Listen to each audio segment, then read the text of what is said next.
Good morning, Super. How was your week? It's a Friday. It's Friday. It was kind of quiet. Nothing too crazy. I mean, weather's getting warm, so I'm happy that snow's melting. Okay. Hmm. Yeah, it seemed like this week was a relaxing week in terms of the weather. Right. It wasn't crazy. Just, Oh, there's just one thing. The stocks went down, but it's coming back again. You know, these days, putting it in the bank is just a way to lose money. So right. it's inevitable that you have to look into stocks or whatever assets, other assets to put money on. I was thinking about that, just saying that for me, I keep it in the bank, and my interest, I think I make $1 a year. Right, So right. maybe we could talk about that because if you're saying that it's better to put your money in the stock market versus putting it into a bank like I do, then maybe that's something Uh, that I would learn how to do. Back in the days, on the boomer age, yeah. our like my parents' age, they were able to have a more secure job environment. They were able to put their money more into savings and get, you know, there was incentives to save in the bank, and they probably got higher interest. It's not there anymore, and we have to be more diligent in trying to get these our the money that we work for protected, Yeah. because every year as the cost of living goes up, the money that we Mhm. have in our pocket, the same cash that we have in our pocket, shrinks in value, and we're able to buy less and less. Mhm. So it might be great opportunity. Just before we jump into the main topic, I do know a porter at a building who actually puts his money into stock market. He saved a lot and put it all into the Mm, stock market, and he has a great portfolio. And nice. he's always talking about stocks and telling me stuff that I have no idea how to answer. But he's always telling me, his eyes and ears are always tuned into the market, Mhm. stock market. Yeah, of course, you gotta know the trend. Right. And Yeah. maybe I could definitely use a lesson on that because I'm not the Yeah, best when yeah. it comes We to. should talk about that and also like the next generation. Things are changing very quickly, Right. and we have to worry about our next generation as well. And this generation too, like because the world is changing so fast, Right. you gotta keep up with it. So Right. Right. yeah, when there's time, let's talk about what's going on in the world, society, and how we can impact our careers and our saved money too. Right. Okay. Sounds good.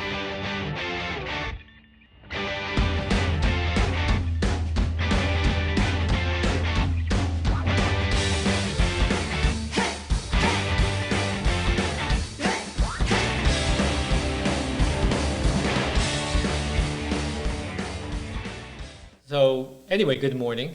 We're We kind of had today's a detour. t- t- today's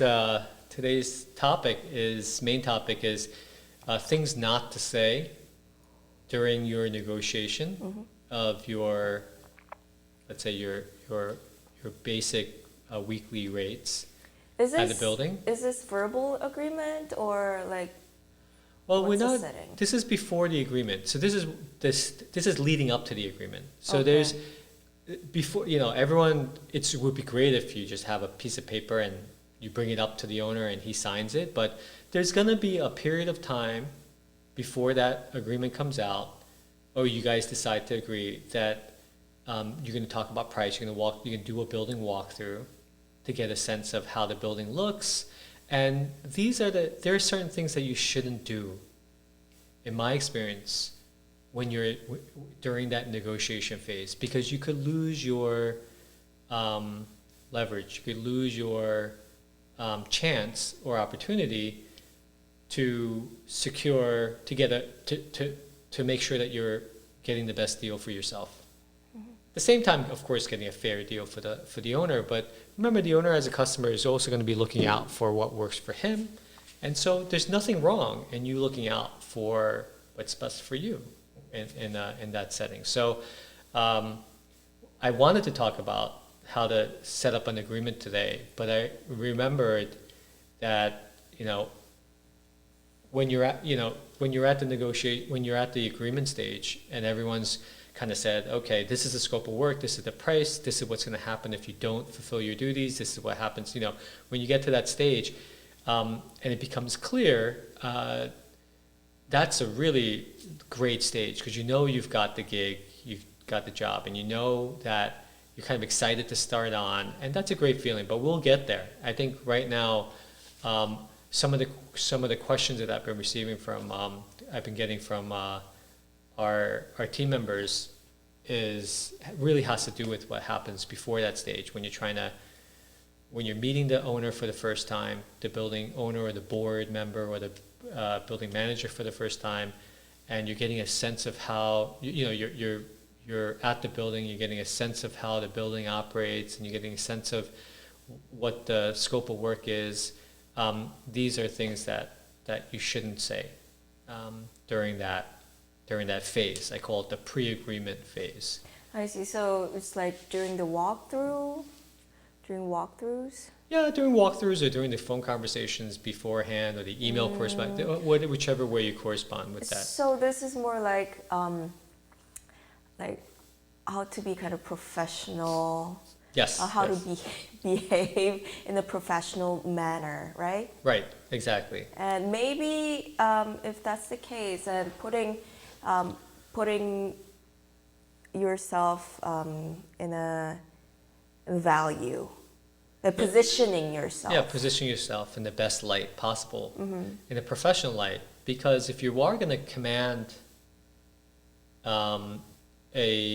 if you have an idea of how much you're providing, how much the services that you're providing is worth, if you know that value, being professional is the best way to secure that.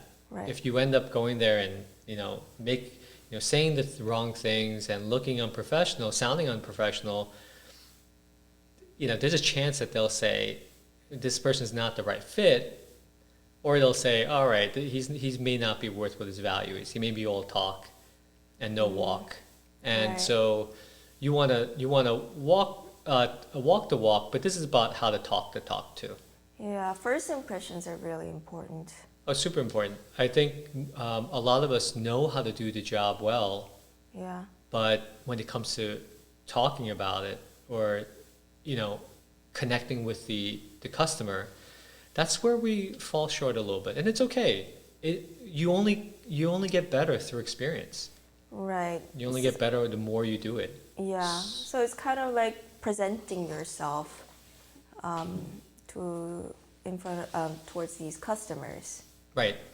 I know, of course, the skills or the talent that you have as a super or a porter or a handyman, whatever.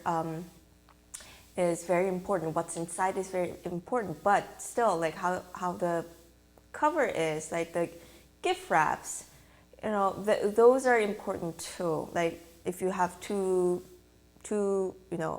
gifts and one is very wrapped in a very nice, neatly, and the other just is in a garbage bag, but they're like the same thing. Like there's a diamond ring inside there. Right. What would you choose?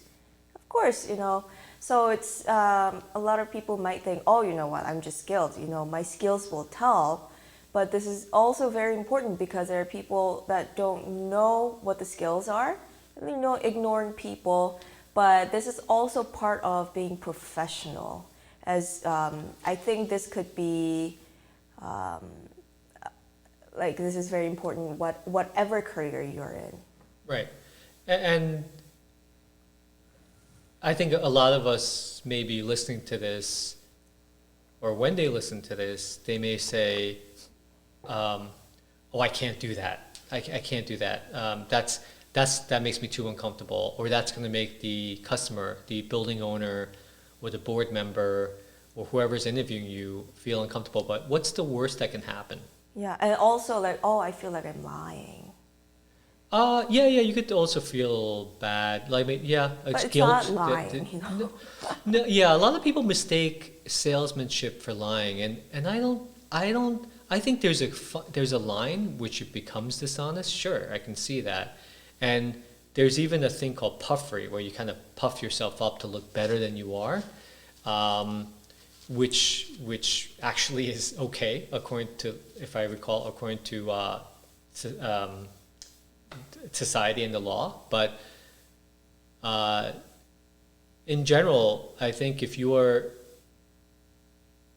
how to overcome that feeling that you're lying or that you're not being honest is probably the best remedy for that is don't say anything at all. I like keep to the question, but we'll go to that.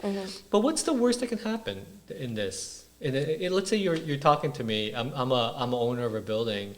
You wanna be we're interviewing for a part-time super position, and what's the worst that can happen?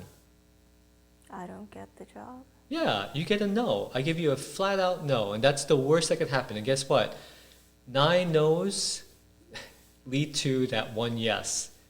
All right? That's true. And so you have to be prepared to get that no, and just figure out what you made, what you could have done in your powers, if there's anything that you could change next time, and you keep on refining those skills until you get to that one yes. And so I always say, anything that you do, there's going to be 9 no's, and then there'll be that final yes. So, you ready to start with the Yes, countdown? what's number 1? Okay, number 1. So, let's see if this one can make sense. Never say when you're talking to an owner, and I'll put owner, building manager, and board member into the same person, so I say customer. Never tell the customer that something's easy or it's a piece of cake. Oh, yeah. That could be, yeah. Anything. I mean, even if they say like, oh, can you do the trash? And you're like, yeah, it's a piece of cake. Because once you let that cat out of the bag, that something is easy, and you may say it with good purpose. You may be saying, it's not a big deal. Don't Yeah, and worry. I'm I can do it. confident. Yeah, I'm confident that I can do it. What it'll come off at is, well, if it's so easy, why am I going to pay you so much to do it? That's so true.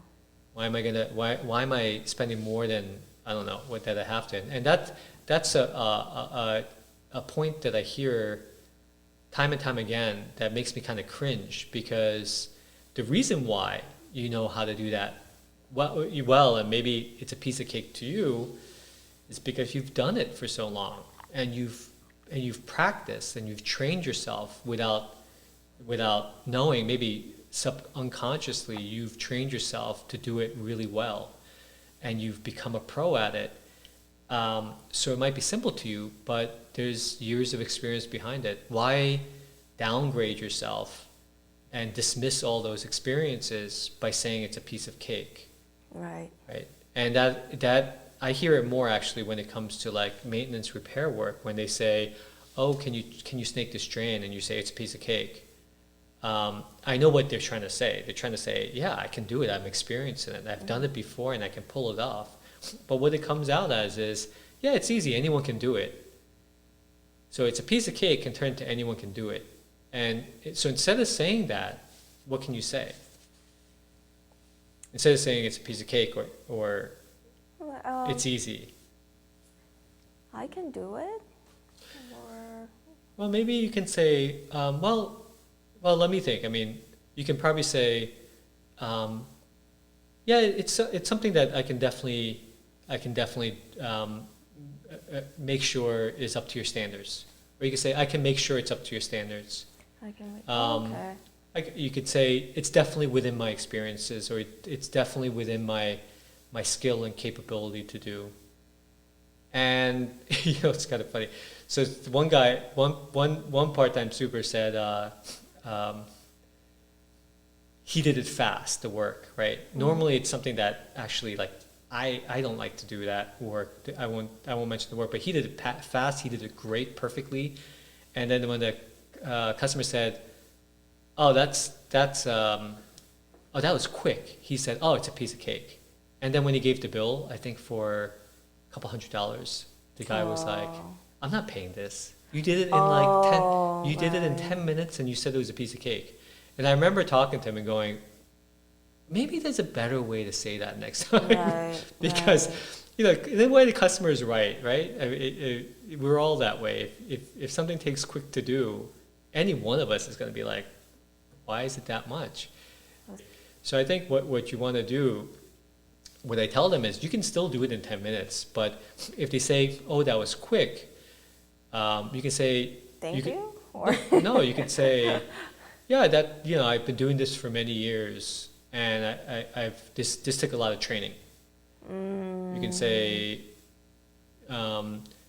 because then, you know, there's a lot of prep work there too. Like you have to go down to the basement, you have to make sure that the things were turned off, you know, the boiler was turned off. So you ended up saying, you can say like, oh yeah, but you know, it can be dangerous. So it takes a lot of training. That's what you can do. It is actually dangerous what he did.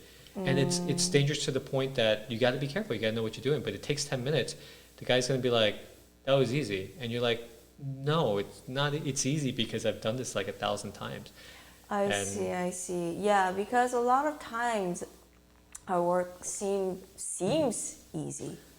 Also because like we do it well, someone does it really well, and Right. it looks easy. Then the person says it's easy.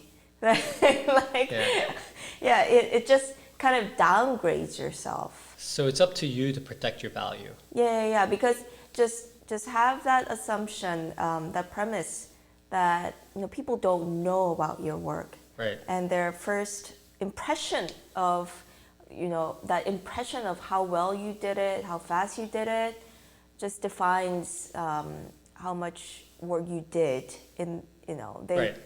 So like those things can actually cause trouble. Oh, I think that when it does cause trouble, it really bites you. Yeah. But you know, on the flip side, though, when it is easy, don't make it sound like it's hard. You know, like that's the other thing too. Yeah. Don't over exaggerate or over, what do you call that? Overvalue something. Like if they just want the sidewalk cleaned, and you're going into like, a long-winded explanation of why it's going to cost a lot. At the end of the day, he's going to be like, you're clearing my sidewalk. And even for us, like as Spark Super, as we take on buildings and we have to deal with, let's say, a sidewalk issue, we know that owners are the board's going to think, it's only a sidewalk, just do it, right? We don't want to think about it. So it's up to me to be creative with how to do that sidewalk to the standards of the board. So I'm not going to go into a long email about how it's really difficult or you need special skill to do, because you really just need someone to clean that and sweep that. I mean, there are exceptional situations. There are situations where you have like, a really wide sidewalk, like the building that we just put up. Yeah, and for also the if team you're members. in the city, there are a lot of very creative, quote, creative situations, like, drunk kids, on Saturday night. Oh yeah, leaving and homeless garbage. people. Yeah, I mean there are. We can go through like really We can crazy go to it. situations. Yeah, But people defecating on the sidewalk. There's one building where there's a nook in the side of the building. It's a really hot area. There's a nook, and always homeless people go there. Oh man. And they defecate in that one spot over and over again, and they put lights there. They still do it. Right. Really? Yeah. It's So like, I can read my Right. newspaper now. Right. So in that area, so they can read the newspaper, and you find a newspaper there as well. Yeah. So, Oh man. But yeah. the thing is, there are situations where you have to say it's more work. But I'm more talking about, just to bring the conversation back. Right. I'm more talking about try to protect your value, and just recognize when.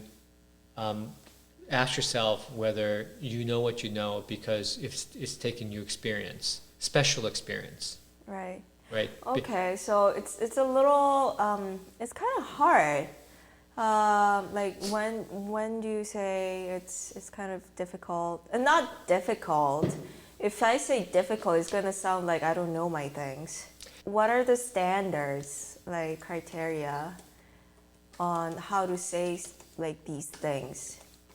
I would say the best criteria is maybe refrain from your opinion, giving your opinion. I see. I think the main thing would be, they always say every sales book that you read, at least these days, will tell you,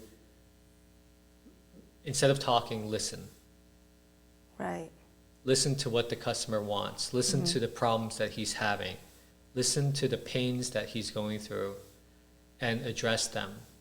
Find ways to address them. So it's just easier to don't say things unless someone asks, is this hard or difficult? Yeah. Or is this easy? Can you do it? Can you like include it in the service? Like, oh no, I can't because it's difficult. Oh yeah, I can, like, because it's easy. Okay, so I get what you're saying now. Yeah, this is why it's kind of fun also. But I think the first thing is refrain from giving your opinion on Okay. whether it's difficult or not. Just listen, right?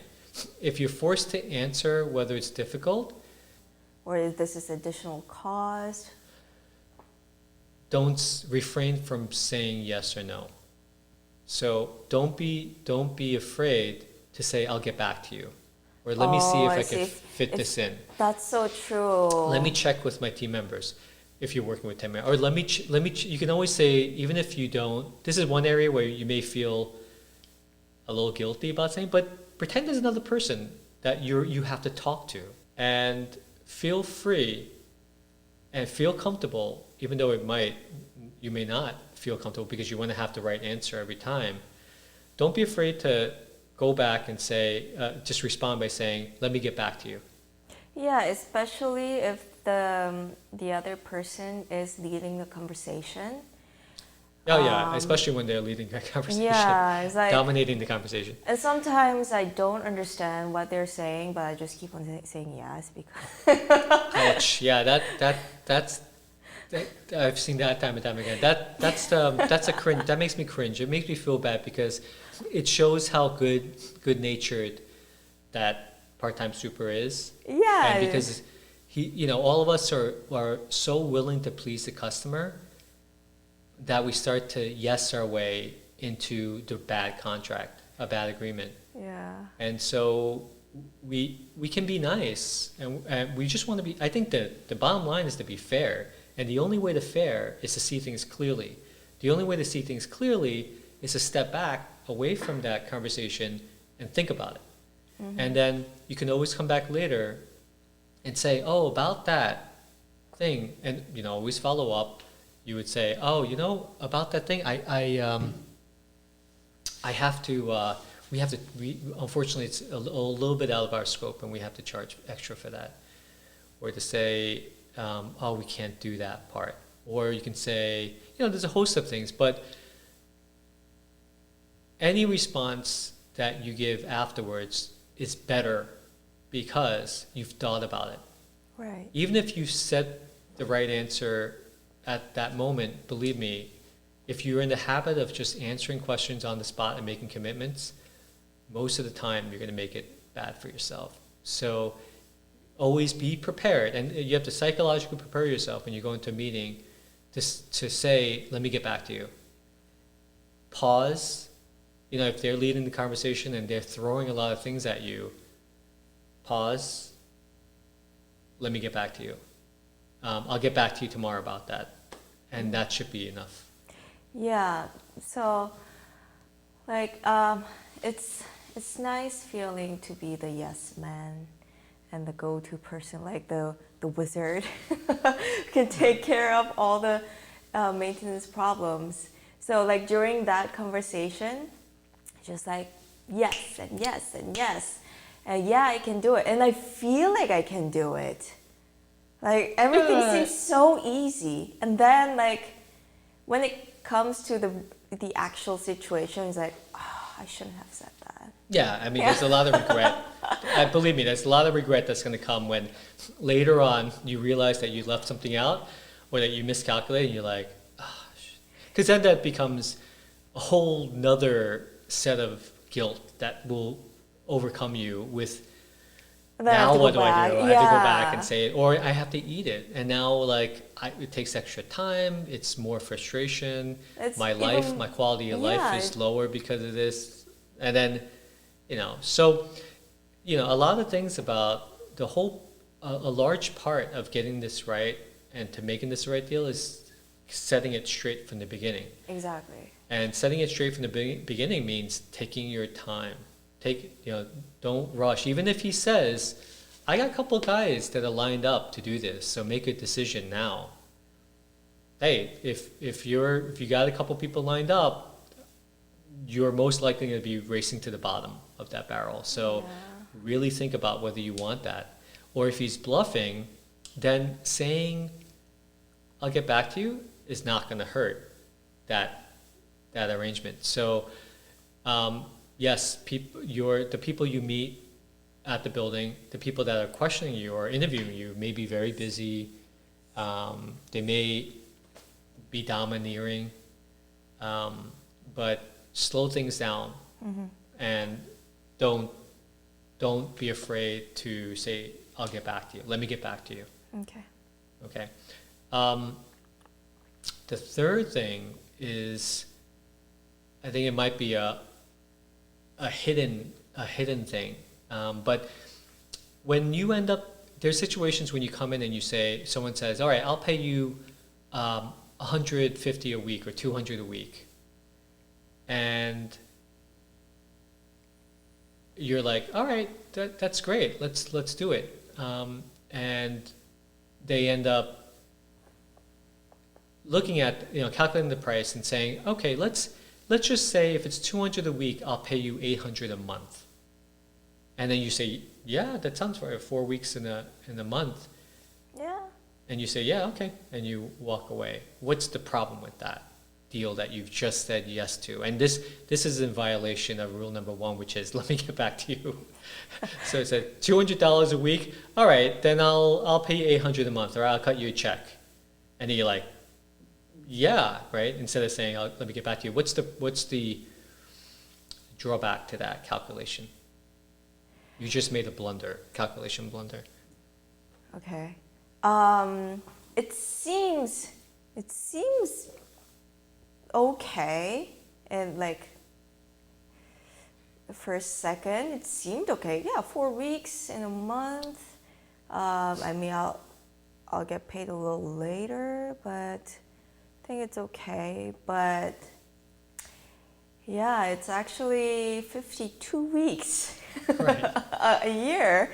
So if you calculate 4 weeks and 12 months, that's 48 weeks compared to 52 weeks. Right. So when you make that monthly deal, so in other words, you're forgetting when you say 4 weeks in a month, you're forgetting that there are the few days that come afterwards. That was Right. so smart. And Yeah. those few days in that month that you're losing really builds up over a year. And over a few years, that can even be can even be worse in terms of the loss. Yeah, that you're losing a lot of money. Right, and I know that, and when you take it, if I tell you that, let's say, you've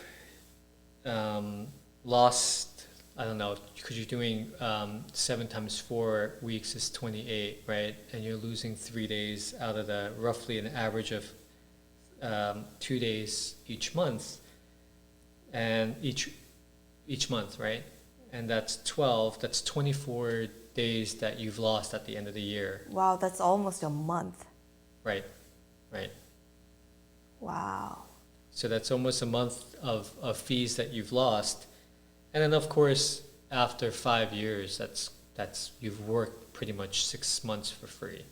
Let's say it's like Wait, did I $100 per week, and like how much? So the difference is, let's say it was $200 that you made it 200 per week with him, right? And he says, okay, so I'll give you, Let's make it 100 because okay, so let's it's make it easier. 100. And then they say, okay, you're charging 100 per week, so let's just make it 400 per month, right? Okay. So 400 per month, let's see the Times. difference. So 400 per month is 4,800 per year, right, that you get.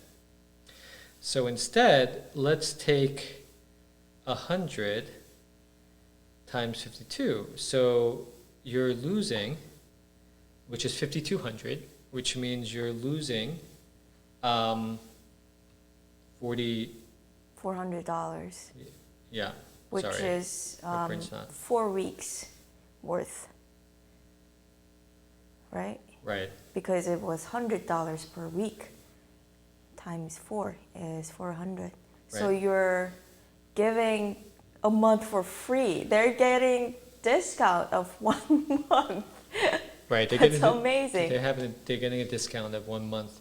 So you're losing that month. So if you're gonna be jumping in your pricing or your salary between a week and a month, make sure you take account for those few days at the end of the month that build up over the year.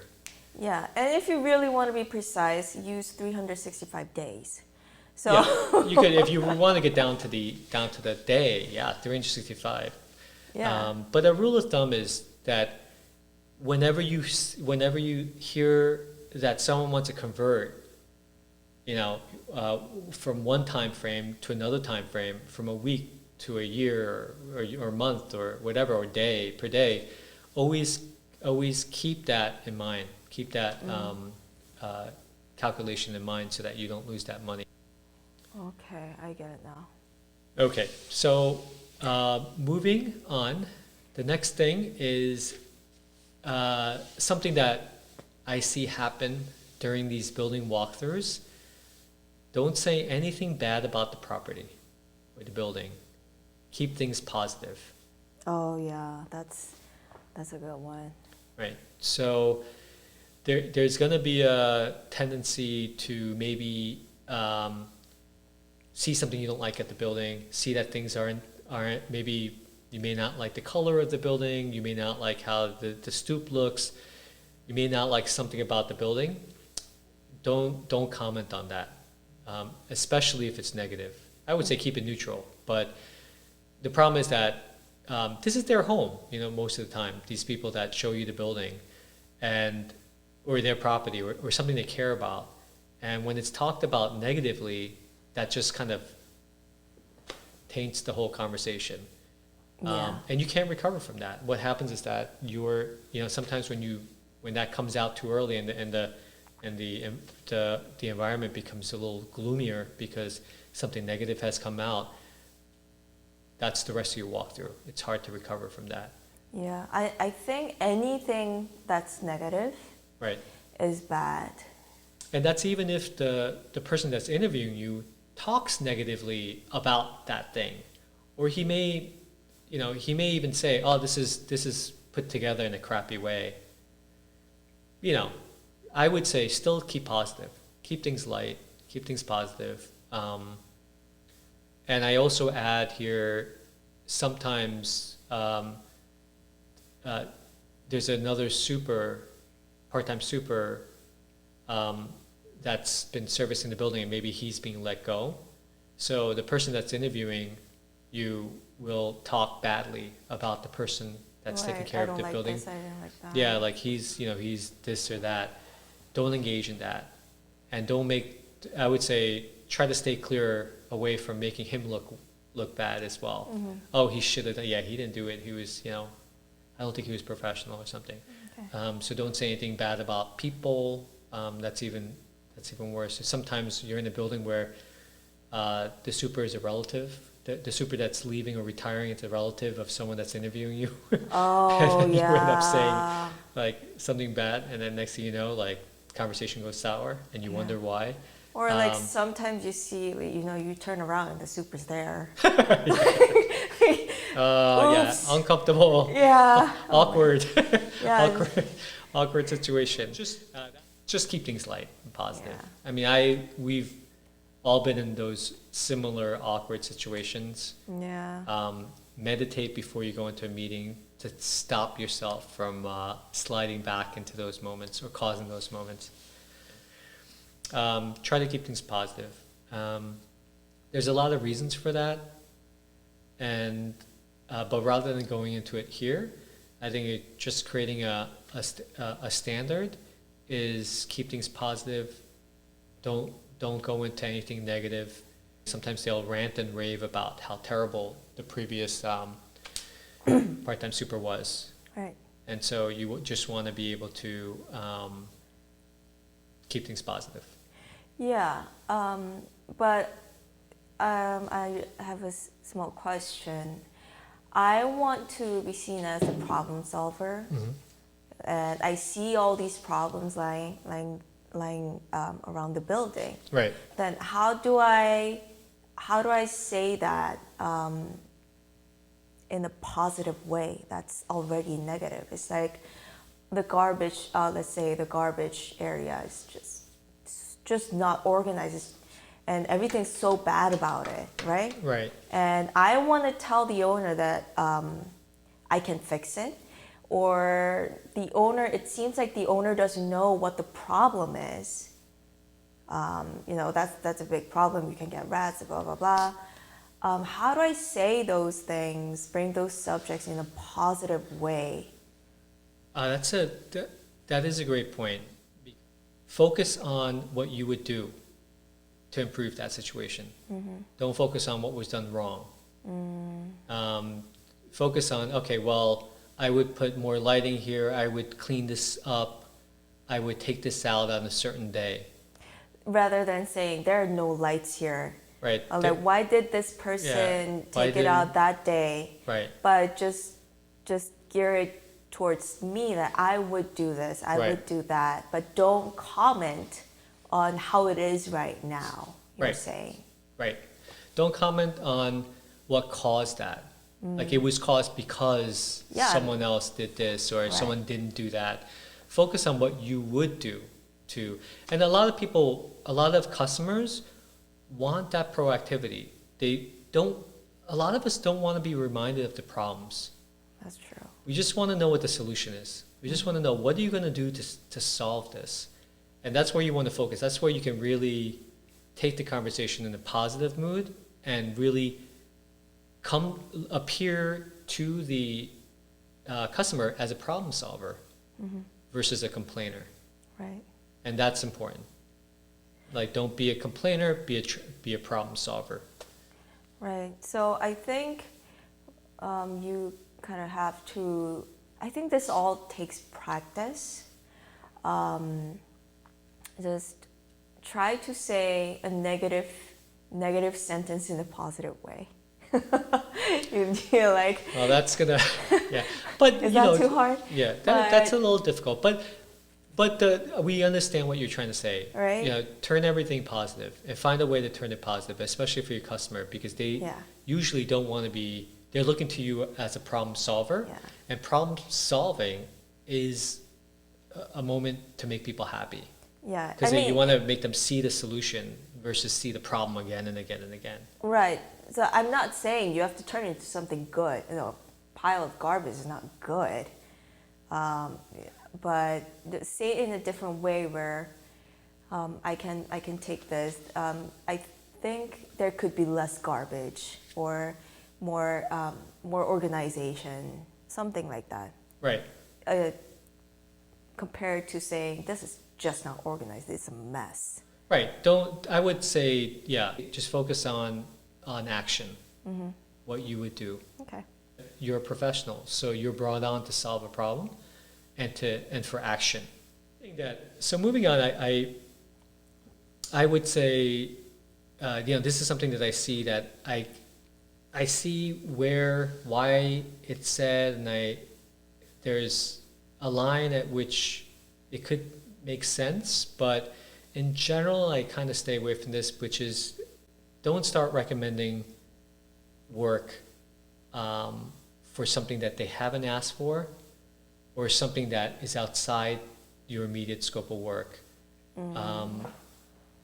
And part of that is, you know, recommending jobs, recommending them to people that you know, that like suggesting that you can recommend some of that work to someone that you know, because it may come off as you trying to solicit work, additional work. That might sound, it's usually said because the part-time super wants to seem like he's the one-stop shop, that he's the every solution type of person, and that he knows everything about the guy's problems and how to solve them. But when you start saying, oh, I know this guy who can do concrete work and stuff like that, it may be overwhelming for that customer to take in all the information. To take in all that information, and he can lose focus on what he's trying to get resolved right in front of him, which is the basic week-to-week work that has to be done. And also, it kind of reeks of, how do you say that? Salesmanship, solicitations, where people don't want to be sold to. There's times when there's a right time when you can bring that in to the conversation. When they're really looking for somebody, they want to get that work done, and you can say, look, these are some great people I know who can solve that for you. But when you say it up in the beginning, you throw everything out there, you end up sounding like, what's that term when people just throw names around, like, oh, I know this person, I know that person. It seems like puffery. It seems like bluffing. Puffery is a form of bluffing, where puffing is kind of like making yourself seem important, and it's kind of a turn off, like a show off. Thank you, like a show off. You end up sounding like a show off, and that can be a turn off if you don't do it the right way.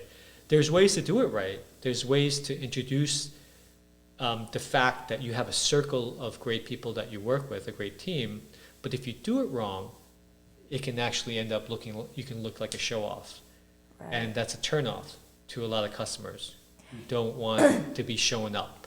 So this is like a building walkthrough situation, or what is this situation? Oh, this is a building walkthrough situation. So if you're walking through a building and he's pointing out, let's say he's pointing out some problems. He's pointing out issues with the building, and your natural response is to say, oh, I can get someone to help you with that.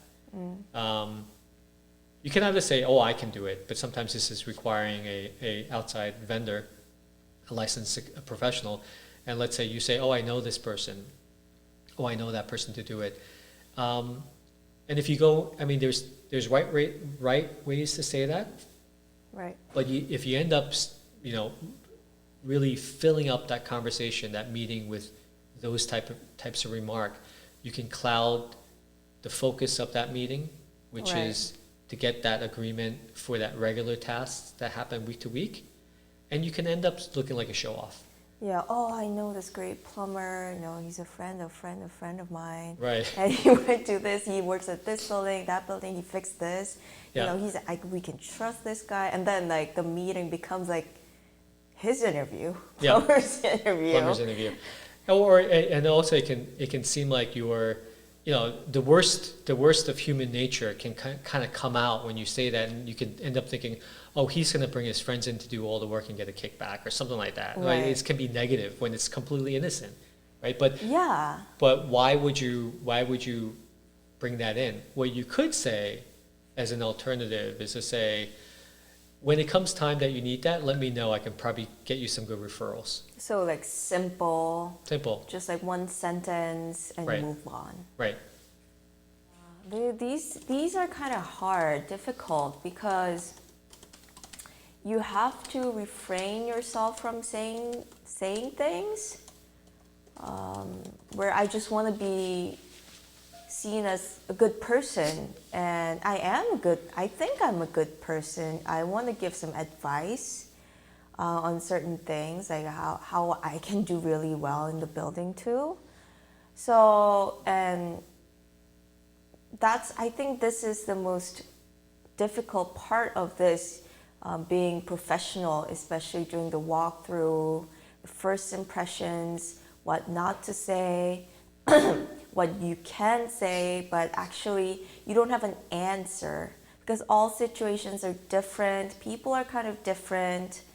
All these subjects that we talked about today, it can change. These are not the answers. But you have to have kind of those experiences where you meet people, several times. You have to accumulate that experience, and then you will know when it's when it's good to say yes, when it's bad to say yes or no. So what I would do if I don't have any experience on these walkthroughs, or I feel like I have to kind of practice this, is that come up with the situations, or just think back of some of the experiences where you just regret answering, or you wish you didn't answer, or you regret saying. Just take a piece of paper and pen and write it down, and think of the alternate answers that, if this kind of question comes up, I'll answer this way. Right. Just like, and then like try to practice it. You can like say it out loud. For example, like, yeah, I'll get back to you later. Because repeat that maybe 3-4 times. I'll get back to you later. I'll get back to you later. Or you can say it in a nice way. Would you mind if I get back to you later? Yeah, That's actually the best way, because then you're asking them for permission. Yeah. They feel great. Right. And then they're like, yeah. I mean, Yeah, if they say no, then that's a red flag that maybe this customer is not right for you. But most of the time, reasonable people are going to say, yeah, sure. I've actually had customers that say, no, tell me now. I want to know right now. Something like that, where I'm like, I hold my ground. I just say, I'll get back to you. Yeah, I'll say, I promise, I'll get back to you. Yeah, I'll get back to you as soon as possible. Or I'll get back. I usually just put my hand on his shoulder and say, I'll get back to you. Yeah. It'll be okay. It'll be okay. But trust me, one day's not going to hurt. Yeah. So it's not being, it's not lying. No, it's not lying. It's not lying, and it's being professional. And being professional is holding back a lot. Yeah. That's what professional means. Holding back from the impulses that are caused by your emotions going out of whack. So just quickly, the do's now is listen more, talk less. Right. Just, if you're scared of making mistakes, do I say yes or no? Just don't say anything. Right. Just don't say anything. Hold back. Okay, and that was it. So that's the one do. So let's go back. You want to summarize what not to say? Yeah. The first thing was just saying it's just easy, super easy. Don't say that. Right. It's a piece of cake. Yeah. And secondly, don't say yes right away. If there's something you're not sure, just say you'll get back to that person. And third one was, this was kind of important, math. When weekly is converted to monthly, just make sure you're doing it 52 weeks, not times 4, because 4 weeks, 1 month. No. And this also, just before saying yes, say, I'll get back to you too. Right, before, yeah. Yeah. And other thing is anything bad or negative about property or a person or anything that causes negativity, don't do that. Try to be positive, or just don't say anything. And lastly, don't recommend vendors. Don't point out problems and say I know the best person like that. But rather than you can just simply say, oh, I do know someone, but if you ever need someone, just let me know. But or when it's time, just feel free to ask me. And turn the conversation back to the purpose of that meeting. Yes. Okay, and the do is, of course, listen, speak less. Yes, okay. Listen to the problems. Listen to the owner or someone who's doing the interview, leading the interview. Okay, great. So we've covered, there might be others out there. Feel free to email us, let us know if we've missed anything. And that's how to be professional. Name of the game, yes. Being a professional means the only way to protect your value and the price that you give is to be as professional as possible. But okay, so are you ready for the weekend? Oh yeah, I am. I am so ready for the weekend. All right, so let's get started. All right. Okay, take Thank care. you. Thank you.